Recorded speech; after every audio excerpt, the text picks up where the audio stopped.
राजस्व अधिकारियों के न्यायिक और गैर न्यायिक विभाजन को लेकर कनिष्ठ प्रशासनिक सेवा संघ के आह्वान पर प्रदेश भर में तहसीलदार और नायब तहसीलदारों ने हड़ताल शुरू कर दी है। बालाघाट जिले के तहसील कार्यालयों में भी इसका गहरा प्रभाव देखा जा रहा है।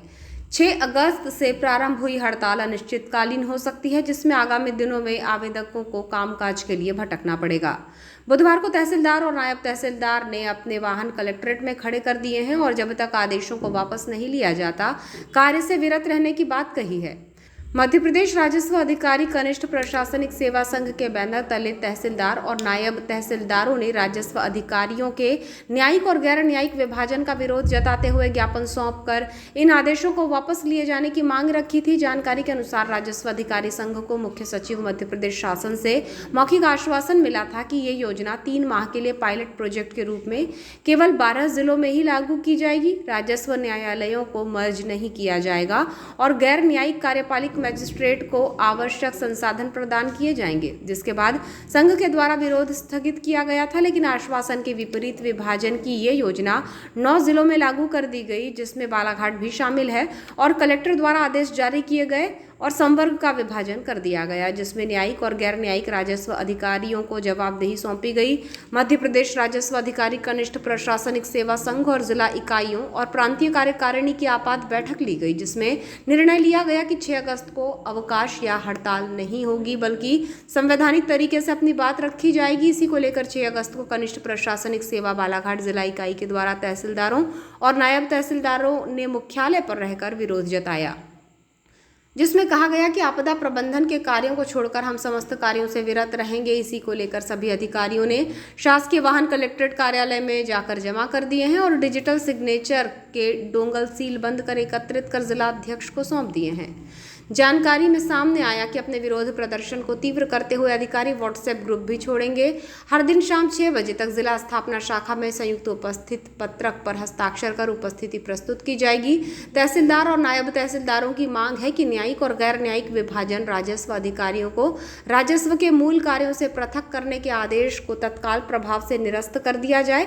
इस संबंध में बालाघाट तहसीलदार भूपेंद्र अहिरवार ने बताया कि कनिष्ठ प्रशासनिक सेवा संघ के आह्वान पर जिला इकाइयों के द्वारा भी प्रदेश भर में राजस्व अधिकारियों का न्यायिक और गैर न्यायिक विभाजन नीति को लेकर सभी कनिष्ठ राजस्व अधिकारी शासकीय दायित्वों से विरत रहेंगे। केवल आपदा प्रबंधन विषयों को छोड़कर पहला दिन है, सभी ने अपने शासकीय वाहनों को कलेक्ट्रेट में सौंपा है।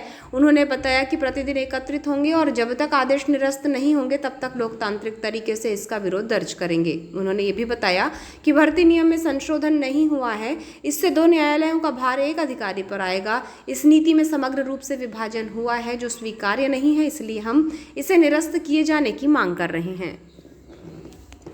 मध्य प्रदेश कनिष्ठ प्रशासनिक सेवा संघ के प्रदेश स्तरीय एवं सभी जिला इकाइयों के माध्यम से आज समूचे मध्य प्रदेश में जो राजस्व अधिकारियों का न्यायिक एवं गैर न्यायिक का विभाजन किया गया है उस नीति के विरोध प्रदर्शन के रूप में हम सभी राजस्व अधिकारी आज से हमारे शासकीय दायित्वों से हम विरत रहेंगे।